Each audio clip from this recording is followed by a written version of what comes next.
I think debt recycling is only just beginning to become popular, and I think it's only getting used well by a few. And I think there's just a lot of room to use it more and more and more down the track. You've got to have good cash flow.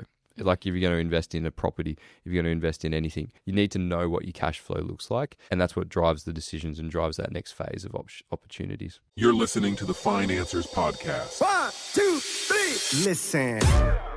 All right, welcome to an episode of The Financers. A little bit different today. I've decided to bring in up-and-coming host of the Young Minds podcast, Bridee Parker. So we were talking about doing an episode today and decided to be maybe a little bit of a collab and start to introduce some topics that are topical with probably some of the Young Minds listeners, but also flowing over into people of all ages. So Bridee, welcome. Thank you. Thank you very much. I feel like I've welcomed you to your own podcast, but that's all right. It was a bit weird.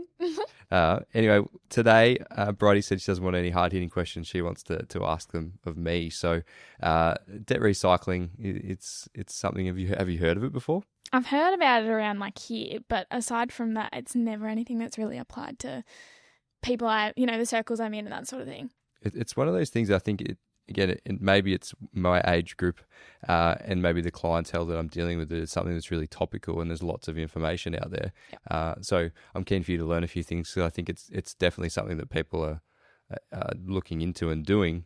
Whether they're doing it correctly or not, that's probably another question. So again, we'll run through some questions today. I don't think we want to bombard people with strategy, but we just want to try and give you a bit of a feel for what it is at a high level, and I think we might deep dive it on another episode. We have talked about this in the past. I was looking the other day to send it out to someone, and it had been a while, so I thought good chance for a reset and a refresher on that. So back on it. Yep. Hit me with all the hard questions. Alrighty, well let's start off with, let's start with a simple one. What actually is debt recycling?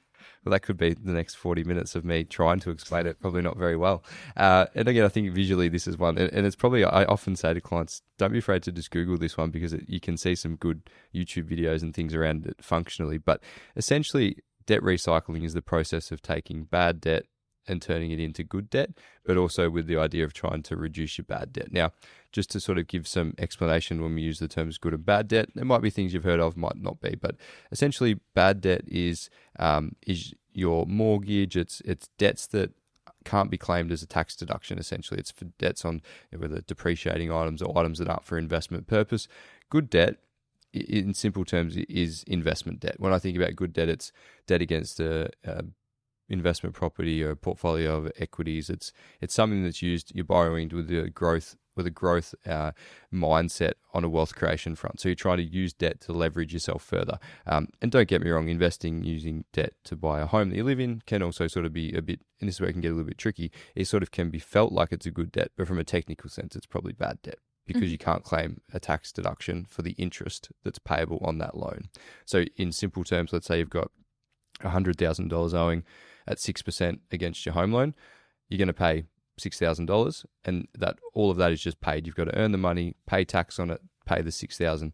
If you've got $100,000 owing against an investment, you might pay the $6,000, you might lodge your tax return, and then you might get a portion of that back because it's a tax deduction because it was used for investment. So at the core of it, it makes the net interest rate a lot more favorable. If you're just like sort of a standard taxpayer, that 6% comes down to being effectively 4%. So when I talk to clients about it, you're saying, all right, well, to make money and be in front, you've only got to grow by 4%, not by 6%. So it brings down the actual break-even point significantly. Again, I'm jumping ahead too far.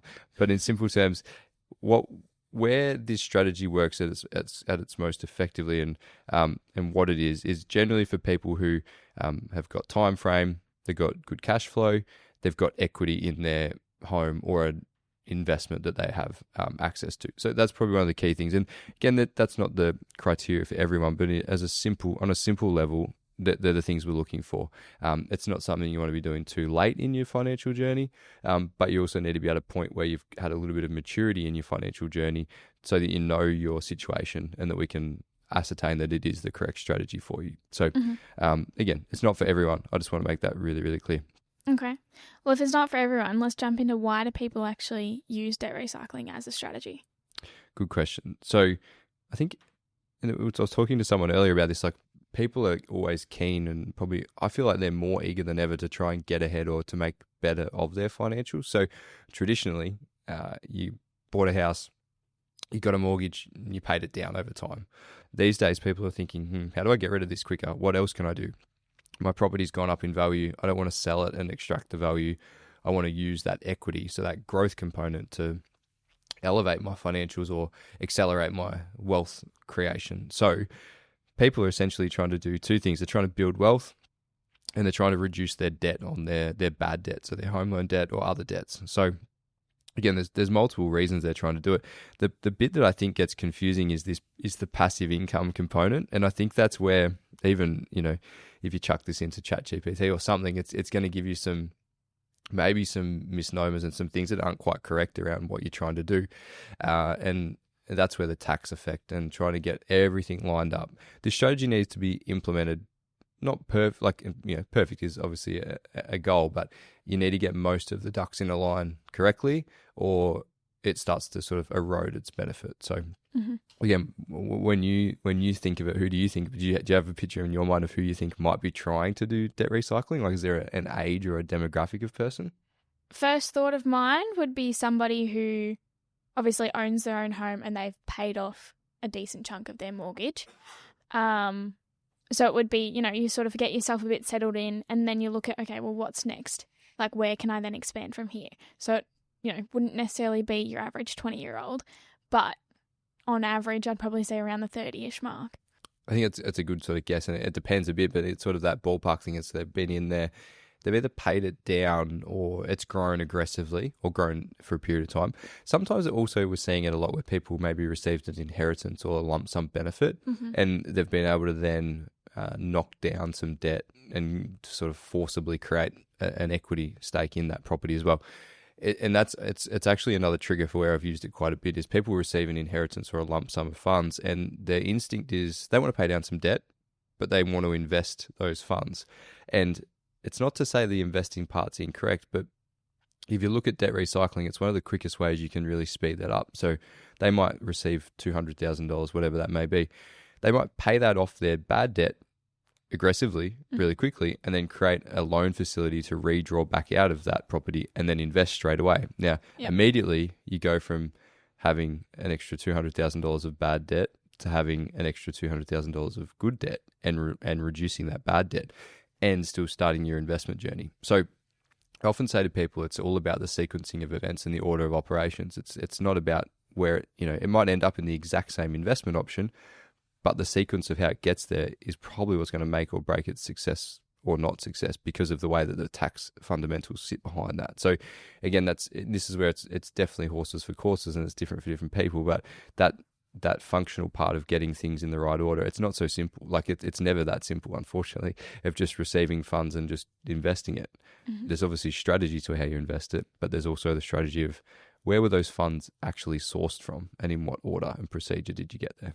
Yeah. All right, well, let's set the scene a little bit. Let's set an example of, just a random person, and John Smith. Okay, John Smith. We're using John Smith. Let's talk about John Smith, his situation, what he's got, what he's going to get, the debt he's going to pull out from that, and then let's talk about how it would actually work in real life.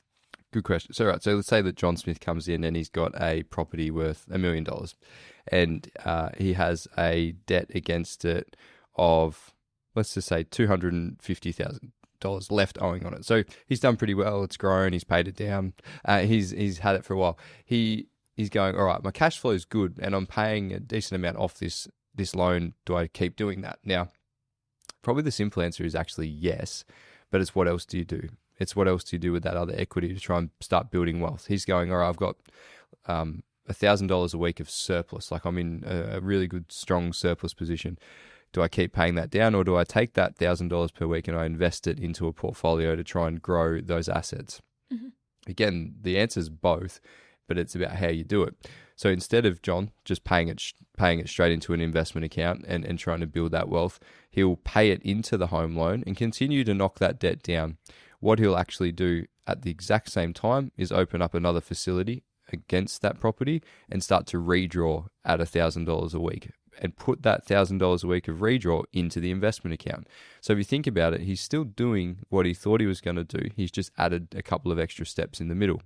So through that process, he's knocking down basically $50,000 a year off his home loan, but he's also building his investment portfolio out the other side of it. Now, you progress that forward a couple of years, he's dropped another $100,000 off his home loan. He's also got $100,000 invested, which has potentially grown by further. And he's got this good debt that he's also getting a tax deduction for. So most people think about negative gearing, and they think about investing via property to get tax losses to get refunds. You can also do it with debt recycling if you're using a portfolio of assets and things that are a little bit more granular that you can build in small stages. So it's a good way for people to also ease their way into that portfolio and ease up their risk level. So again, it's the gradual process of spinning that money around. Now, let's just say hypothetically that $100,000 has grown to $120,000 across that period of time. Nothing drastic, but it's grown to $120,000. That you may look to then realize some of those gains, take that, say, $20,000 of profit, withdraw that, and then also pay that off your home loan, off that non-deductible debt. Now, if you go back through that process, he's manufactured some additional wealth, which has meant that this is where the recycling works, is that you take the profit off the portfolio and you put that off the home loan bad debt component. So he could have just kept paying it down. Instead, he invested as well as paying it down, manufactured some growth, then you harvest the growth and you put that off the home loan as well. And now he's 20 grand further ahead than he would have been. Again, obviously there's some small little things in there. Don't want to discount that and ignore it around the interest costs and the tax refunds and other things.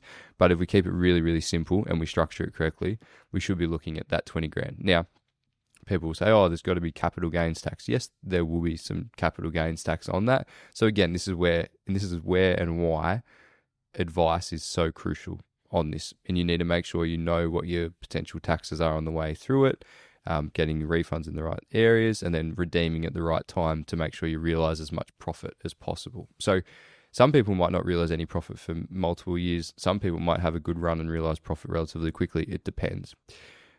A couple of things that I've seen go wrong with this strategy is people try and invest with too much of a bias towards income generation. And the issue there is if you invest in a portfolio that's deriving a lot of income, the income becomes taxable income. Yes, it will be offset by the interest from the loan, but you become a neutral. It neutralizes each thing. You're better off investing with a growth bias, a low income, get the tax refunds by being in a negative cash flow position, and grow the asset.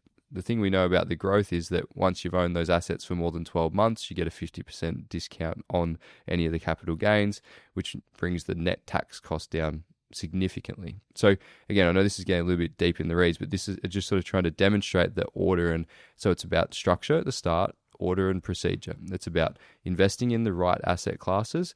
It's about holding them for the right amount of time. And it's about knowing when to release profit and then what to do with it.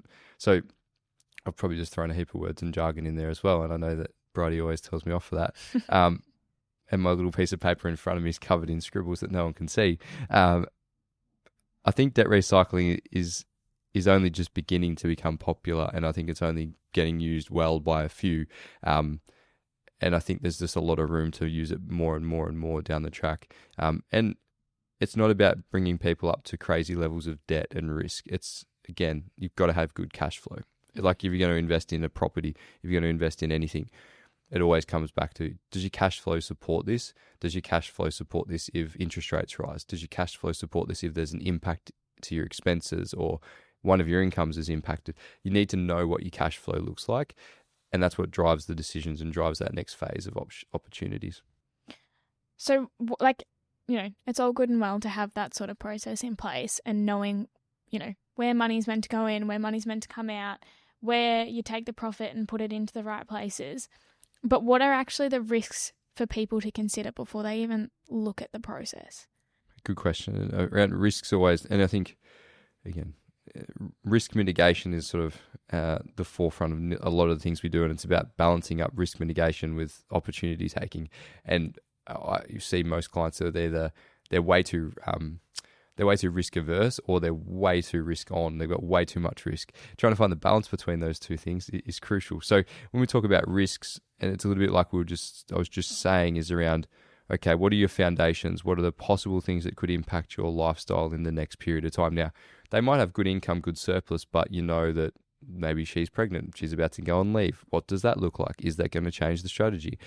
You might know that one of them's on a contract that's about to end and they're uncertain about what they'll do next. It's all these factors. So we're trying to, when we talk to the clients, they might think, well, we're asking so many weird questions, but we're trying to risk mitigate by understanding their income situation, because income will see you through most of those troubles. Mm-hmm. Then you talk about risk is, okay, well, how much risk in terms of what I'm investing into am I taking? Am I investing all of it into shares or growth assets? Am I investing only a little bit into it? Probably the key thing is, if you're going to borrow and invest, you do need to take a relatively solid amount of risk, because you need to try and generate returns in excess of the borrowing costs, the net borrowing costs. So you do need to carry some risk within reason as well. So you've got risks of investment, you've got risks on cash flow, you've got risks of interest rate rises. Potentially you've got risks around the loan facility if you haven't established it correctly. So what I mean by that is that when you set that facility up, maybe you set it up as interest only, but you only put it on a 12-month interest only period. You should have maybe been considering doing a 5-year period. So when you set your borrowing up, did you set it up in a way that's flexible, that's giving you security and certainty for a long period of time?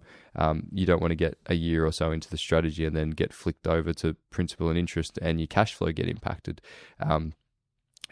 It's also, I think, your point that you'd had on the notes is it's a long-term strategy. This is not something that you're going to set up and in 12 months wind it down and run off and have won. Like, it's something you're setting up that's got a long-term view, like any investment, because you're carrying risk, you're looking for time in the market's what's going to protect you.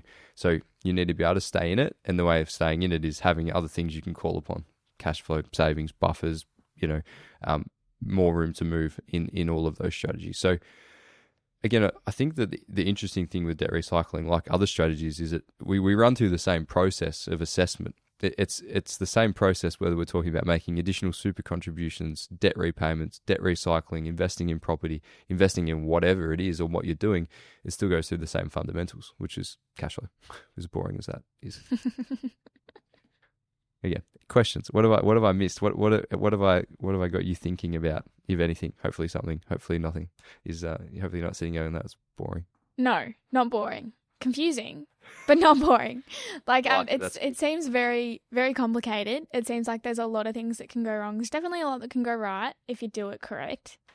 But yeah, I think that's the key to it. On the advice. Get some advice on it. Yeah, and I think that, and probably why I love doing it and structuring it, is that it's one of those strategies that you can dip your toe in the water and do it really gradually. Mm-hmm. So clients this week or last week I was talking to about it, like, we were literally going to do this strategy with as little as maybe $1,000 a month, like something quite small, and just build up a little bit of knowledge and just a little bit of an understanding of it. And then, it will increase in scale and complexity later on. But you can start really small. The fundamentals are still the same. The benefit's not as great if you're doing it on a smaller amount, but you're still benefiting. So that's the thing, you can set it up. And honestly, what most people say once it's happening and they've had it in place is like, oh, that was actually relatively simple.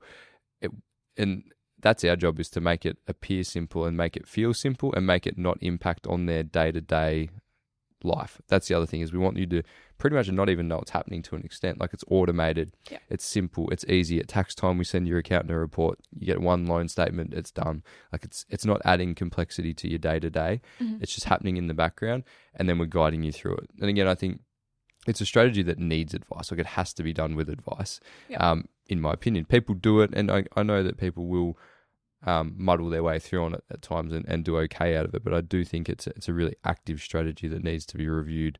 The other thing is, like, whenever we do this, whenever you're using debt, we talk about security blankets. So you're going, right, I've got other cash reserves, I've got redeemable investments, I've got flexible debt, I've got insurance policies. Yep. Like, if something really goes bad, what's going to happen? Like, I can't work, I'm permanently disabled, one of us isn't around anymore.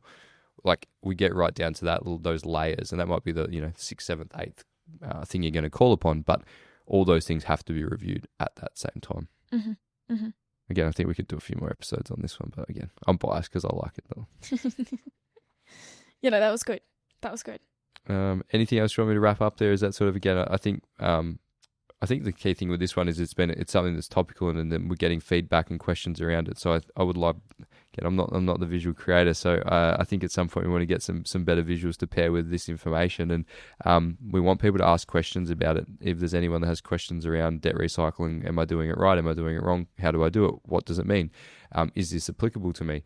Again, that's where we, from our process, is booking a time for a call. Pretty quickly we start to almost, we might not be saying, oh, you could do debt recycling, but we would be having a conversation and asking you questions that are helping us as advisors work out if it is a possibility, if it isn't, or if it's a future one. And that's the other thing, is sometimes it's setting you up to do it in a couple of years' time. So again, at any time, as many clients have, is call us, run through your situation, let us guide you through what we think's best, and work out if this is something for you. Maybe it's not. Maybe there's something completely different out there that's also going to suit your needs just as well. Mm-hmm. Any other questions, Bridee? No, I'm good. That was good. All right. Well, again, we'll get back to the more exciting topics of the Young Minds podcast next week, and I'll be a guest, and I'll try not to use so much jargon and terminology. Sounds great. Thanks, Bridee. Thank you. We hope you enjoyed today's episode. If you're keen to understand more about how financial advice could benefit you, follow us on Instagram, Facebook, YouTube, and Twitter at BurkeBrittonFP, or Google Burke Britton Financial Partners to check out our client reviews, testimonials, and make a time to meet one of our certified financial planners by clicking Book Now on our website. Thanks for listening. Any information contained in this podcast is of a general nature only. No account was taken as to the objectives, financial situation, or needs of any particular person. Therefore, before making any decisions, listeners should consider the appropriateness of any information with regard to their particular objective, situation, or needs, and seek advice from a licensed professional specific to their circumstances. PB Financial Solutions Proprietary Limited, trading as Burke Britton Financial Partners, are authorised representatives of Acumen Financial Planning, ABN 89051 208 327, Australian Financial Services Licence 232706.